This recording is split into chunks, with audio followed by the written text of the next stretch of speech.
அன்பின் பரலோக தகப்பனே, நல்ல நாளுக்காக நல்ல நேரத்துக்காக நன்றி செலுத்துகிறேன் ஆவியானவரே. அப்பா, நான் இப்பொழுது பாட போகிற பாடல், கொடுக்க போகிற செய்தி, ஆவியானவரே ஆசீர்வதித்து தாங்க. தொடக்கம் முதல் முடிவு வரை உடைய பிரசன்னம் இருக்கட்டும். மியூசிக் போடுற இந்த தம்பியோடும் கூட நீங்கள் இருங்க ராஜா. ஆண்டவரை பொறுப்படுத்துக்கங்க, வழி நடத்துங்க. இயேசுவின் நாமத்தில் வேண்டுகிறேன் பிதாவே, ஆமென். ஆண்டவராகிய இயேசு கிறிஸ்து நாமத்தினால உங்களுக்கு என்னுடைய வணக்கத்தை தெரிவிச்சுக்கிறேன். முதலாவது ஒரு பாடல்.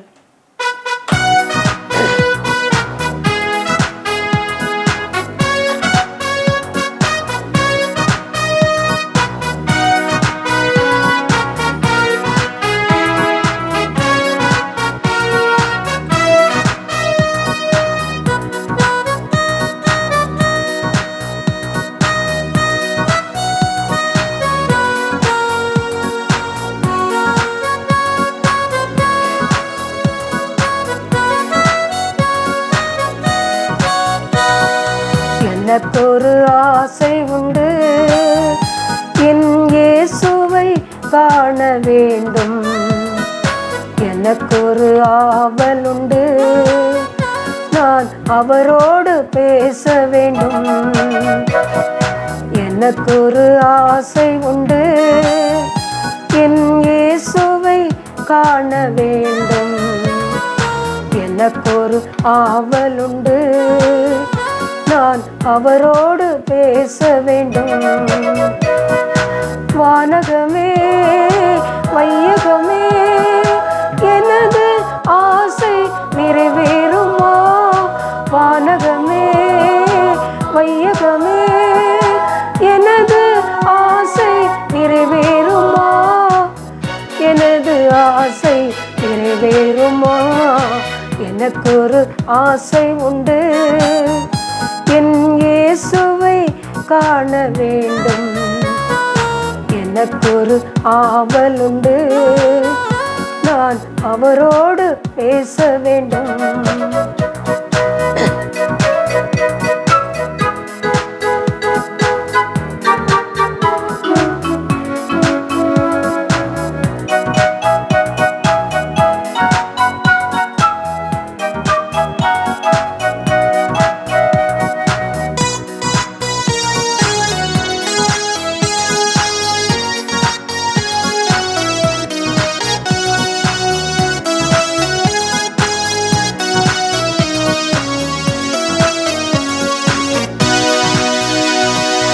மலையும் காடும் சோலையோ, அலை மோதும் கடலோ தேடினேன்.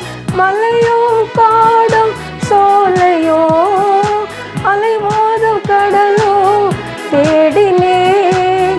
காணின் அவரை கதறி அழுதேன், கர்த்தர் இயேசுவே வாரும் என்றேன். காணின் அவரை கதறி அழுதேன், கர்த்தர் இயேசுவே வாரும் என்றேன்.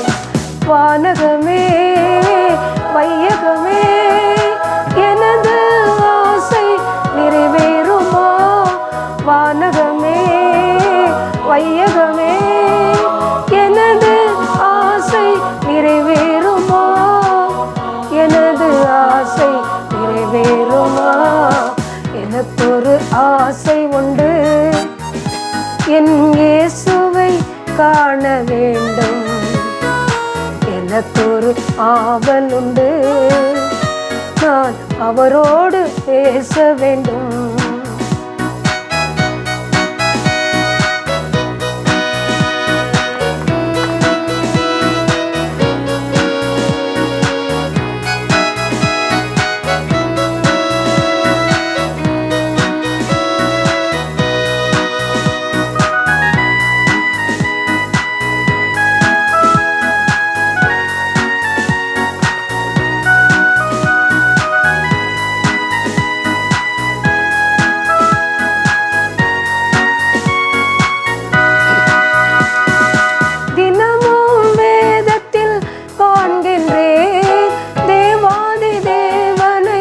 துதிக்கின்றேன், தினமும் வேதத்தில் காண்கின்றேன்.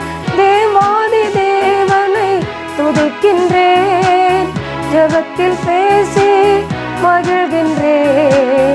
ஜீவ தேவனை வாழ்த்துகின்றேன். ஜெபத்தில் பேசி மகிழ்கின்றேன். ஜீவ தேவனை வாழ்த்துகின்றேன்.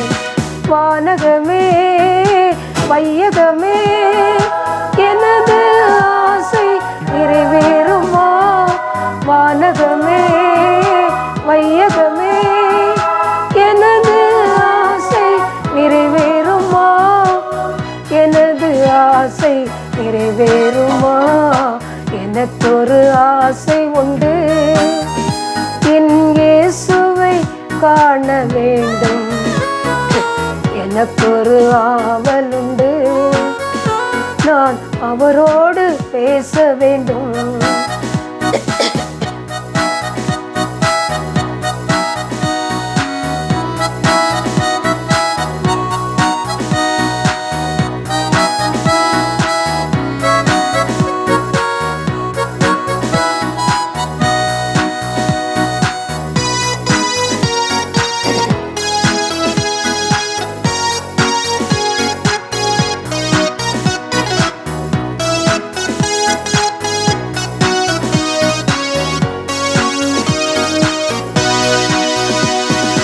கரம் ஒன்று என்னை தொட்டது, கண்ணீரை மெதுவாய் துடைத்தது. கரம் ஒன்று என்னை தொட்டது, கண்ணீரை மெதுவாய் துடைத்தது. வேதம் தந்தேன் தினமும் அதிலே, என்னை பாரின மொழிந்தது. வேதம் தந்தேன் தினமும் அதிலே, என்னை பாரின மொழிந்தது. வானகமே வையகமே எனது ஆசை நிறைவேறுமா?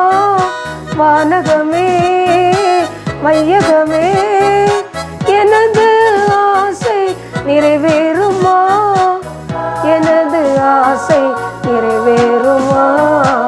எனக்கொரு ஆசை உண்டு, என் இயேசுவை காண வேண்டும். எனக்கொரு ஆவலுண்டு, நான் அவரோடு பேச வேண்டும். எனக்கொரு ஆசை உண்டு, என் இயேசுவை காண வேண்டும். எனக்கொரு ஆவலுண்டு, நான் அவரோடு பேச வேண்டும். ஆண்டவருக்கு மகிமையும் கனமும் வல்லமையும் உண்டாகட்டும். இன்றைக்கு உங்களுக்கு நான் சொல்ல போகிற தலைப்பு பொறாமை. பொறாமை அதாவது நகை, ஈகை, அழுகை, இப்படி நிறையா உணர்வுகள்லாம் இருக்குல்ல. சிரிப்பு, அழுகை, கோபம், இதெல்லாம் இருக்குல்ல. இது மாதிரி பொறாமையும் ஒன்று. இது இயற்கையிலே எல்லாருக்கும் இருக்கக்கூடியதான். இப்போ நீங்கள் சின்ன குழந்தைங்க 2 குழந்தைங்களை எடுத்துக்கோங்களேன்.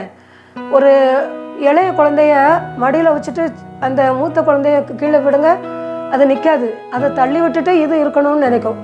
சின்ன குழந்தைங்களுக்கே அப்படி ஒரு உணர்வு உண்டு, புரியுதா? பொறாமை அப்படிங்கிறது எல்லாருக்குமே ஒன்று தான். ஆனாலும் அதை நம்ம அடக்கிக்கணும். என்ன, அதாவது சரி அவளுக்கு இருந்தால் எடுத்துட்டு போட்டோம். சில நினைப்பாங்கல்ல, சிலருக்கு நிறைய வசதி, உலக பிரகாரமாக நிறைய வீடு வாசல் இருக்குன்னு வச்சுக்கோங்க. ஒருத்தருக்கு ஒன்றுமே இல்லை, அப்போ நிறைய வீடு வாசல் இருக்கவங்கள பற்றி அவங்க பொறாமை தானே படுவாங்க. அது இயற்கை தான். என்ன, அதான் சங்கீதம் 37:1, பொல்லாதவர்களை குறித்து எரிச்சல் அடையாத, நியாயக்கேடு செய்கிறவங்க மேலே பொறாமை கொள்ளாத. அவங்க புல்ல போல அறுப்புண்டு போவாங்க. அதாவது நியாயக்கேடு, அநியாயம் பண்ணுறவங்க மேலே நீங்கள் பொறாமப்படாதீங்க. பொல்லாதவங்களை குறித்து எரிச்சல் அடையாதீங்க. துன்மார்க்கர்களை குறித்து நீங்கள் எரிச்சல் அடையாதீங்க, பொறாமப்படாதீங்க.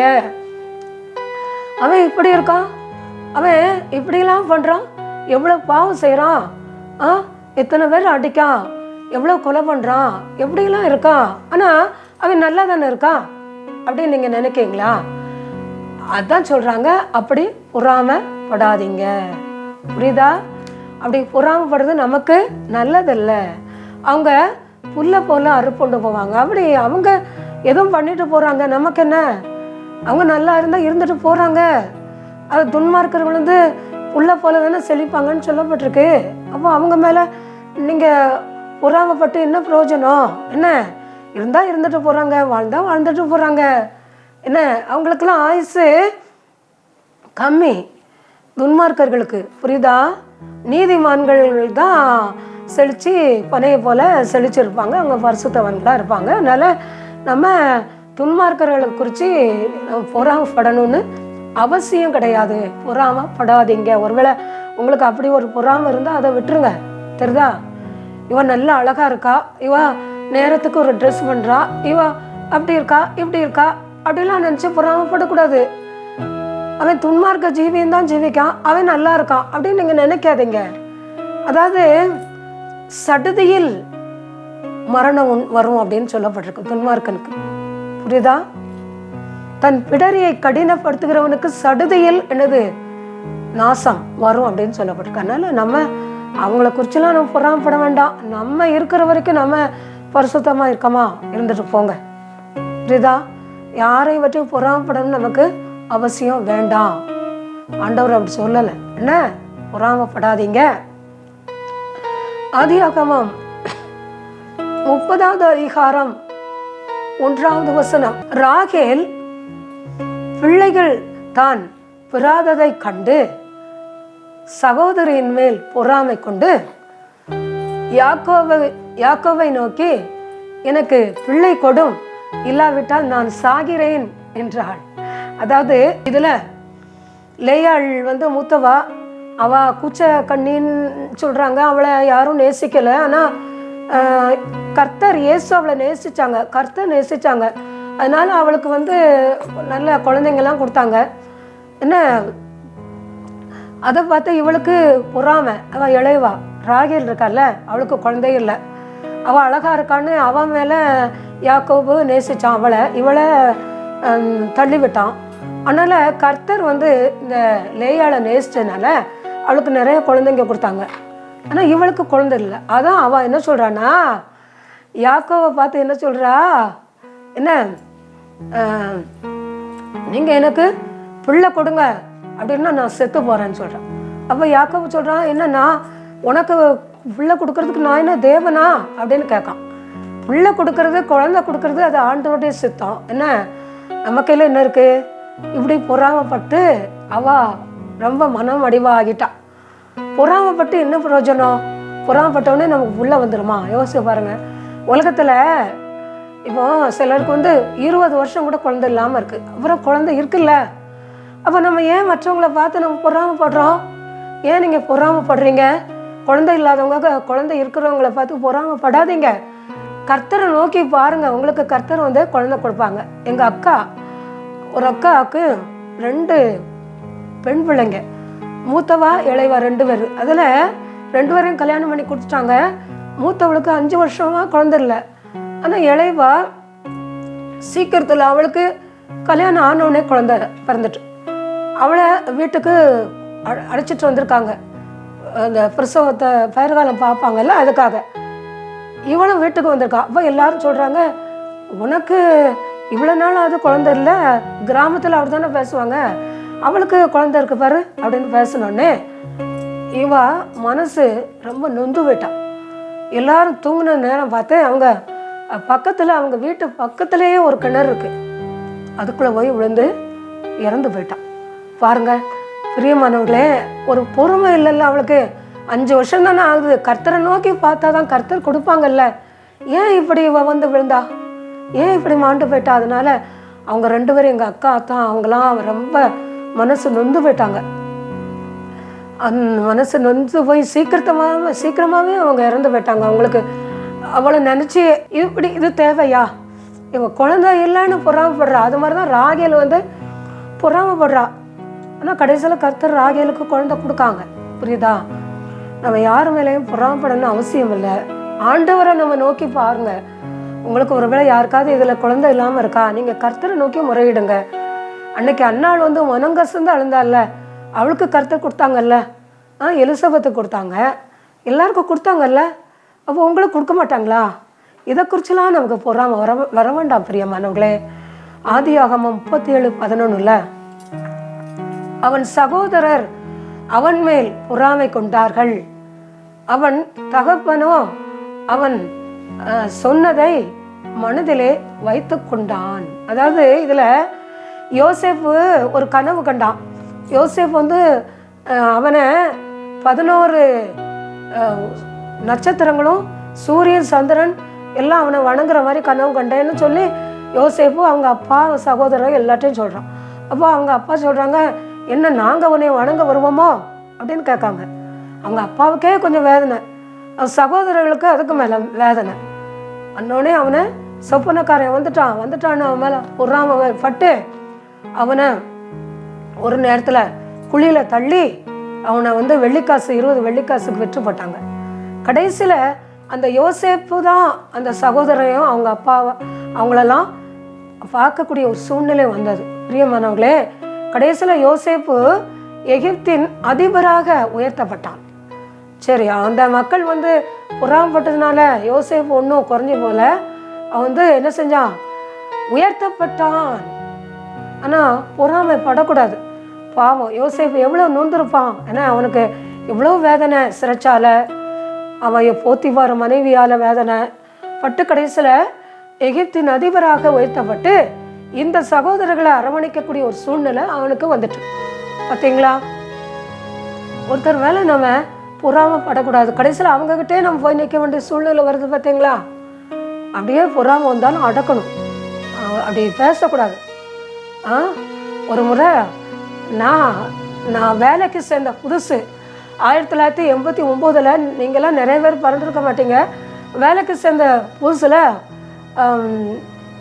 அப்போ எனக்கு கவர்மெண்ட் போஸ்ட்டு பேசிக்கு அதுக்கு முன்னால் 800 ரூபா தான் இருந்தது. நான் வேலைக்கு சேர்ந்த புதுசில் பேசிக்கு 1200 ஆகிட்டு. அந்த உடனே இங்கே 100ஆண்டு விழா கொண்டாடணும் அப்படின்னு எங்கள் ஸ்கூலில் சொன்னாங்க. சொன்ன உடனே ஒருத்தங்க சரி எல்லாரும் டீச்சர்ஸை சொன்னாங்க, நீங்களாம் ஒரே யூனிஃபார்மாக நல்லா பட்டு சாரி காஞ்சிபுரம் சாரி எடுத்துக்கோங்க, கட்டணும் அப்படின்னு சொல்லியிருந்தாங்க. எல்லாரும் எடுத்தாங்க. அப்போது நானும் எடுத்தேன். அதுக்கடுத்து அதில் ஒரு டீச்சருக்கு மனசு அடக்க முடியலை. அந்த டீச்சர் சொல்லுது, ஆமாம் நாங்கள்லாம் எத்தனை வருஷ கணக்காக நாங்கள் வேலை செஞ்சு எங்களுக்கு சம்பளம் இவ்வளோ கூட இல்லை, நீ இப்போ தான் வந்திருக்க, உனக்கு இவ்வளோ சம்பளம் அப்படின்ட்டு அவங்க மனசை அடக்க முடியாமல் சொல்லிட்டாங்க. நான் அதை ஒன்றுமே நினைக்கல. சரி, ஏன்னா நிறைய டீச்சர்ஸ் கையில் தான் நான் படித்தேன், அவங்க ஸ்டூடெண்ட்டு நான். அப்போ அவங்கள பார்த்து நம்ம என்ன சண்டையாக போட முடியும்? இதே இது என் கூட என் ஃப்ரெண்ட்ஸு சொன்னாலும் சண்டை போட்டிருப்பேன், அவங்கள நான் சும்மா விட்டுட்டேன். இன்னொரு சம்பவம் நான் சொல்கிறேன்.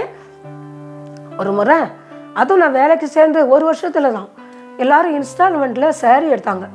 அப்போது நான் வந்து எனக்கு அப்போல்லாம் கொஞ்சம் சேரீ தான் இருந்தது. நான் வந்து ஒரு 300 ரூபாய்க்கு ஒரு சேரீ எடுத்தேன். அதில் ஒரு டீச்சர் என்ன சொன்னாங்க தெரியுமா, இவ மூஞ்சிக்கு இவ முகரக்கட்டைக்கு 300 ரூபா சேலை கேட்கும் அப்படின்னாங்க. அதில் ஒரு டீச்சர், அவங்க ஸ்டூடெண்ட்டும் நான் தான். ஆனால் அதுலேயும் நான் வந்து பொறுமையாக இருந்துட்டேன். எனக்கு ரொம்ப கோவம் வரும், ஆனால் நான் அவங்ககிட்ட பேசலை.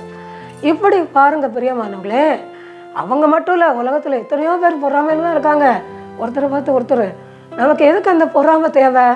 ஆனால் கர்த்தர் வந்து என்னை உடலை உயர்த்தினாங்க. சொல்கிறேன், நான் நிறைய டீச்சர்ஸுக்கு நான் ஸ்டூடெண்ட்டு, அதனால் யாரு கூட நான் சண்டைலாம் நான் போட மாட்டேன். எல்லோரும் என்னை நேசித்தாங்க. அதில் சிலர் வந்து பொறாமைப்பட்டாங்க. அதை சொல்கிறேன். உங்களுக்கு பொறாமை யார் மேலே இருக்கக்கூடாது. என்ன, உங்கள் ஸ்டூடெண்ட்டாக இருக்கக்கூடாது. அப்படி அதை ஆண்டவர் வந்து அதை விரும்ப மாட்டாங்க. யோபு 5:2 கோபம் நிர்மூடனை கொல்லும். என்ன, பொறாமை வந்து புத்தி இல்லாதவனை அதம் பண்ணும். அதாவது கோபம் வந்து மூடரை கொல்லும். அறிவு கட்டவன் தான் ரொம்ப கோபப்பட்டு இது பண்ணுவான், கடைசியில் அவனேக்கே அது அழிவாக வந்து முடியும். ஆனால் என்ன, அதே சமயத்தில் பொறாமை வந்து புத்தி இல்லாதவனை அதம் பண்ணும். அப்படின்னா என்ன அர்த்தம்? அந்த பொறாமை வந்து அறிவு இல்லாமல் இருக்காங்கல்ல, அவங்கள சங்காரம் பண்ணும் அப்படின்னு இவர் சொல்கிறார். யார்? யோபு சொல்கிறார். அப்போ நம்ம பொறாமைப்படக்கூடாது. மற்றவங்கள பார்த்து பொறாமை பண்ணி என்ன அர்த்தம்? என்ன நம்ம இதை பண்ண போகிறோம்? என்னத்தை நம்ம அள்ள போகிறோம்? சொல்லுங்கள். என்னத்தை நம்ம வாரிக்கிட்டு போகிறோம்? யோசிச்சு பாருங்க. இன்னும் ஒரு சம்பவம். நான் வந்து ஆமாம், இதுவும் நான் வேலைக்கு சேர்ந்த புதுசில் தான் நான் வந்து என் சம்பள கவரை எங்கள் அப்பாட்ட கொடுத்தேன். எங்கள் அப்பா வந்து அவங்களுக்கு தெரியாதுல்ல, பேசிக் இவ்வளவு, அது இவ்வளவு, இது எல்லாம் போட்டிருப்பாங்கல்ல, பிஎஃப் எல்லாம் பிடிச்சது எல்லாம் அதில் கவரில் எழுதியிருப்பாங்கல்ல, அது இங்கிலீஷில் எழுதியிருப்பாங்க. அவங்களுக்கு தெரியாது. ஒரு வாத்தியார்கிட்ட போய் எங்கள் ஊரில் ஒரு வாத்தியார்கிட்ட போய் கேட்டதுக்கு, இந்த கவரில் என்னையா எழுதியிருக்கு அப்படின்னு கேட்டாங்களாம். அப்போது எனக்கெல்லாம் தெரியாது சித்தப்பா, போங்க அப்படின்னு சொல்லிட்டாங்களாம். எங்கள் அப்பாவுக்கு ரொம்ப வேதனை. என்கிட்ட சொல்லி அவங்க வந்து ரொம்ப வேதனைப்பட்டாங்க. இப்படி இருக்காங்களே உலகத்தில், இப்படி இருக்காங்களே அப்படின்னு ரொம்ப வேதனைப்பட்டாங்க. பிரியமானவர்களே, அப்படி தான் இருப்பாங்க. என்ன, அதனால் நம்ம என்ன செய்யணும்? எல்லாவற்றிலும் நம்ம என்ன செய்யணும்? ஜாக்கிரதை உள்ளவர்களாக இருக்கணும். பொறாமை கொண்டு நம்ம என்னத்தை வாரிக்கிட்டு போகிறோம்? பாளையத்தில் சங்கீதம் 106:16, பாளையத்தில் அவர்கள் மோசையின் மேலும் கர்த்தருடைய பரிசுத்தமான ஆரோன் மேலும் பொறாமை கொண்டார்கள் அப்படின்னு இருக்கு. அதாவது மோசே வந்து ஒரு பெரிய ஊழியக்காரர்ல, அவங்க மேலே இந்த இஸ்ரேல் மக்கள்லாம் பொறாமை கொள்கிறாங்க. ஒருத்தன் சொல்கிறான், இந்த தாத்தான், அபிராம், அந்த கோராகுன்னு இருக்காங்கல்ல, இவங்கெல்லாம் சொல்கிறாங்க மோசையை பார்த்து, என்ன உனக்கு தான் ஊழியம் செய்ய முடியுமோ? நீ சொன்னாதான் தண்ணி வருமோ? ஏன் எங்களுக்கும் முடியும் அப்படின்னு சொல்கிறான். அப்போ மோசே சொல்கிறான், மோசைக்கு கோவம் வருது. அப்படியே முகம் குப்பர விழுறான் ஆண்டவர் சமூகத்தில் போய், கர்த்தாவே நீங்கள் ஏன் எனக்கு இப்படி ஒரு சோதனை அப்படின்னு விழும்போது, கர்த்தர் என்ன செஞ்சாங்க தெரியுமா? அந்த அபிராம், கோராகு, தாத்தான், என்ன மற்ற இவங்களை எல்லாம், இவங்க குடும்பத்தை எல்லாம் கூட்டிட்டாங்க.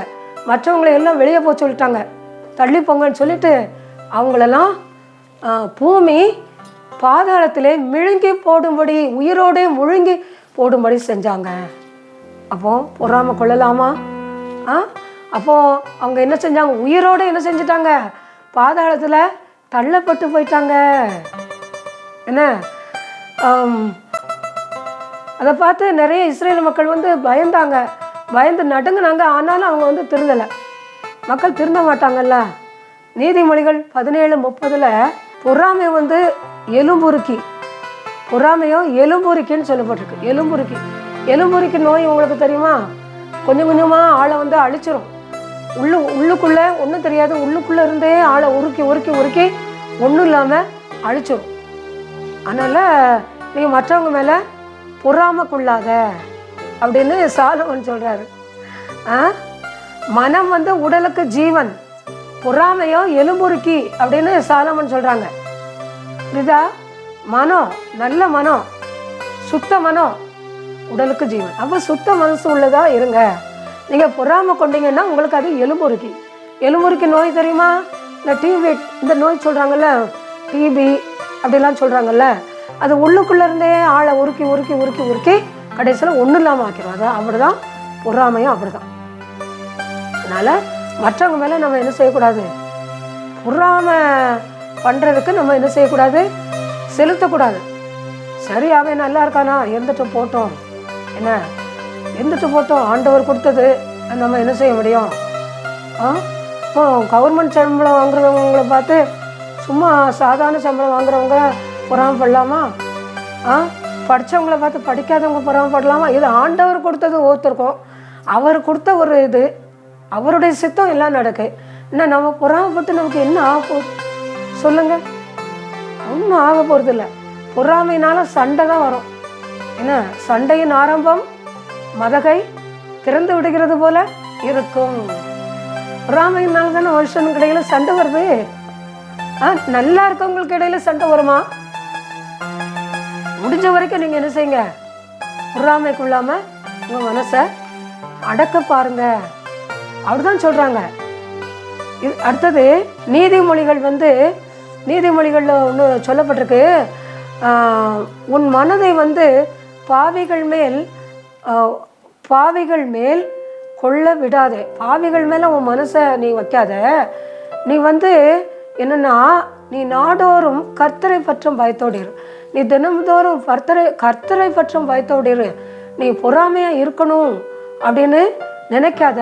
அடுத்தவங்க மேலே என்ன செய்யாத, பொறாம கொள்ளாத. ஆண்டவரை பற்றும் நாடோறும், ஆண்டவரே எனக்கு நீங்கள் கொடுத்தீங்க, இதுக்கு நன்றி, எனக்கு இவ்வளோ எனக்கு செஞ்சுருக்கீங்க, இதுக்கு நன்றி ஆண்டவரே அப்படின்னு சொல்லுங்க அப்படின்னு ஆண்டவர் என்னது இதில் சொல்லப்பட்டிருக்கு.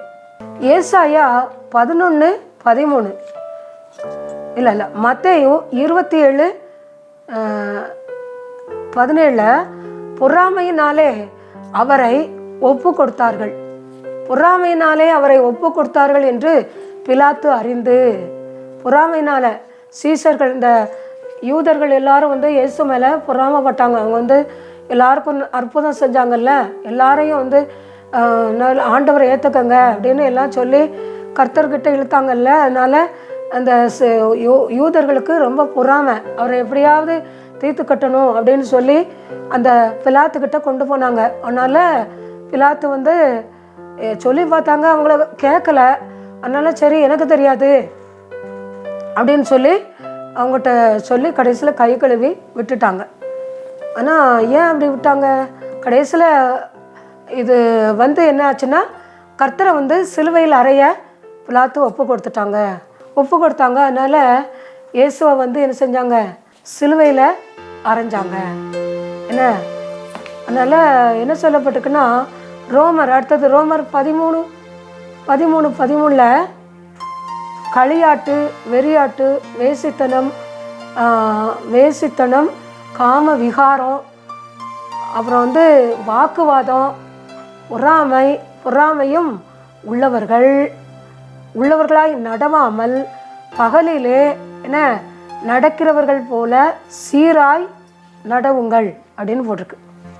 நீங்கள் பகலிலே நடக்கிறவர்கள் மாதிரி நீங்கள் இருங்க, சீராய் நடக்க கடவோம். அப்போது இதில் என்ன, நீங்கள் ஒன்று களியாட்டு, வெறியாட்டு, காம விகாரம், பொறாமை, வாக்குவாதம் இதெல்லாம் உங்களுக்கு வேண்டாம். நீங்கள் இதெல்லாம் விட்டுட்டு பகலிலே நடக்கிறவர்கள்னா அப்போ இதெல்லாம் வேண்டாம், இதெல்லாம் பிசாசு வேலை, அதெல்லாம் விட்டுருங்க. பகலிலே நடக்கிறவர்கள் போல சீராக நடவுங்கள்னா நீங்கள் ஒளியின் பிள்ளைகளாக இருங்க. இருளின் பிள்ளைகளுக்கு தான் இப்படி ஒரு பொறாமை, வாக்குவாதம், காம விகாரம், வேசித்தனம் இதெல்லாம் வரும் அப்படின்னு பவுல் அழகாக இதில் சொல்லியிருக்காங்க. அதனால் நம்ம என்ன செய்யணும், பொறாமைகளை இருந்தாலும் அதை விட்டுட்டு பகலிலே நடக்கிறவர்கள் போல சீராய் கர்த்தருக்கு பிரியமான பிள்ளைகளாக, ஒளியின் பிள்ளைகளாக நடக்க நம்மை ஆயத்தப்படுத்துவோம். ஜெபம். இரக்கம் நிறைந்த அன்பின் பரலோக தகப்பனே, நல்ல நாளுக்காக நன்றி செலுத்துகிறேன். ஆவியானவரே, ஏசப்பா நீங்கள் பரிசுத்தரையா, நீங்கள் மகிமையின் தேவன். ஆண்டவரே, நீங்கள் கொடுத்த நல்ல வசனத்துக்காக நன்றி சொல்கிறேன். எதை குறித்தும் ஆண்டவரே நான் பொறாமப்படக்கூடாது, யாரை குறித்தும். அது மாதிரி யாரும் ஆண்டவரே பொறாமப்படக்கூடாது. அது உங்களுக்கு பிரியமில்லாத காரியம் ராஜா.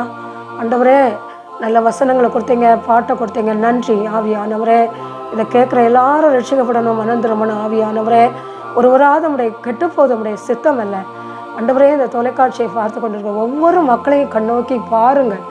அவங்களுக்கு இருக்கக்கூடிய எல்லா வியாதிகளிலிருந்து அவங்களுக்கு விடுதலையை கொடுங்க. என்னென்ன வியாதி இருக்கோ, கைவலி, கழுத்து வலி, முட்டு வலி, மூட்டு வலி, ப்ரெஷர், சுகர், நரம்பு வலி, cancer, blood cancer, breast cancer, brain cancer, liver cancer, லங்ஸில் இருக்கக்கூடிய கேன்சர், கர்ப்பப்பையில் இருக்கக்கூடிய கேன்சர், கணையத்தில் இருக்கக்கூடிய கேன்சர், மர்ம காய்ச்சல், மர்ம வியாதி, மர்ம வைரஸ், எல்லாவற்றிலும் விடுதலை கொடுங்க ஆவியானவரே.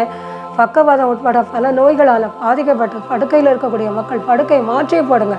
படித்து வேலையில்லாத மக்களுக்கு வேலையை கொடுங்க ஐயா. திருமணம் நடக்காதவங்களுக்கு திருமண காரியங்களை நடத்தி கொடுங்க. குழந்தை இல்லாதவங்களுக்கு குழந்தைய கொடுங்க. ஆண்டவரே, பிரசவத்துக்காக இயங்குகிற மக்களுக்கு நார்மலான பிரசவத்தை கட்டளையிடுங்க. கடன் பாரத்தால் தவிக்கக்கூடிய மக்களுக்கு கடன் பாரத்திலிருந்து விடுதலையை கொடுங்க. ஆண்டவரே எஸ்ஸப்பா, உலக நாடுகளுக்கிடையே சமாதானம் வரட்டும், உலக குடும்பங்களுக்கிடையே சமாதானம் வரட்டும். India, Ilankai, India, Pakistan, India, China, India, அண்டை நாடுகள், அமெரிக்கா, ரஷ்யா, இஸ்ரேல், காசாவுக்கு இடையில ஆண்டவரே போர் நிறுத்தப்பட்டதற்காக நன்றி. இனிமேல் அவங்களுக்கிடையே போர் வரக்கூடாது ராஜா. மழை இல்லாத இடத்துக்கு மழை கொடுங்க. புயல் வெள்ளத்தால் பாதிக்கப்பட்ட மக்களுக்கு அதிலிருந்து விடுதலையை கொடுங்க. வீடு வாசல் இல்லாதவங்களுக்கு சொந்த வீடு கொடுங்க. தண்ணி இல்லாதவங்களுக்கு தண்ணி கொடுங்க. உடை இல்லாதவங்களுக்கு உடை கொடுங்க. உணவு இல்லாதவங்களுக்கு உணவு கொடுங்க. ஆவியானவரே ஏசப்பா எல்லாவற்றையும் கொடுங்க. ஆவியானவரே நீங்கள் எங்களுக்கு செய்து வருகிற செய்ய போகிற செய்து கொண்டு இருக்க எல்லா நன்மைகளுக்காக நன்றி. ஆவியானவரே எங்களை எந்த ஒரு ஆபத்துகளுக்கும் மோச நாசங்களுக்கும் எங்களை எல்லாரையும் விலக்கி பாதுகாத்துக்கொள்ளுங்க. 820 கோடி மக்களும் எங்கள் அப்பாவுக்கு தான் சொந்தம், வேற யாருக்கும் சொந்தம் இல்லை ராஜா. ஆவியானவரே ஏசப்பா ஆண்டவரே சாத்தான் தொடக்கூடாது ராஜா. 666 லக்கங்களுக்கு எங்களை விலக்கி பாதுகாத்துக்கொள்ளுங்க. ஆவியானவரே பாதுகாத்துக்கொள்ளுங்க ராஜா. ஏசப்பா எல்லாரையும் பாதுகாத்துக்கொள்ளுங்க. எல்லா நாடுகள் இந்தியா உட்பட உலக நாடுகளை எழுப்புதல் வரட்டும். ஆவியானவரே எழுப்புதல் வரட்டும். ஆர்சி, சிஎஸ்ஐ, பெண்டிகாஸ்ட் எல்லா உலக சபைகள் மத்தியில் எழுப்புதல் வரட்டும். புறஜாதி மக்கள் மத்தியில் எழுப்புதல் வரட்டும். எழுப்புதலின் அக்கினியை போடுங்க. அது எல்லாருக்கும் பற்றி எரியட்டும். ஆவியானவரே மீதியான நேரம் முழுதையும் பொறுப்படுத்துக்கங்க, வழி நடத்துங்க. இயேசுவின் நாமத்தில் வேண்டுகிறேன் பிதாவே, ஆமென். தேவன் தாமே இந்த வசனத்தை ஆசீர்வதிப்பாராக. ஆண்டவருக்கே மகிமையும் கனமும் வல்லமையும் உண்டாகட்டும். என் ஃபோன் நம்பர் சொல்கிறேன்.